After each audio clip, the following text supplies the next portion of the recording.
Melbourne शुणिब सिंहर गर्जन आउ धराशायी हेब द्रुत कंगारू। हाँ दर्शक बंधु, भारत ऑस्ट्रेलिया मध्य बॉर्डर गाभास्कर ट्रॉफीर चतुर्थ टेस्ट मेलबोर्न रे खेला जिवो। एपर्यंत सीरीज रे 3टी मैच खेला जायछि, जेउथिरे उभय दल 1-1 विजय हासिल करिसंती। आउ अवशिष्ट गोटे मैच ड्र रे शेष होइछि। एपटे भारतीय दल जेकोसी मूल्य रे मेलबोर्न टेस्ट जितिबा पई चेष्टा करिवो, कारण WTC फाइनल पई एहार गुरुत्व बेस अधिक रहिछि। किंतु मेलबोर्न रे टीम इंडिया रो रेकर्ड जदि देखिबा ताहले एही ग्राउंड रे भारतीय दलर टेस्ट रेकर्ड बहुत भल रहिछि।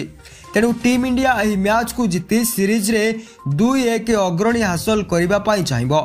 पुराना रेकर्ड अनुसार गत 12 वर्ष मध्य मेलबोर्न क्रिकेट ग्राउंड रे टीम इंडिया कोनोसी टेस्ट हारी नाही।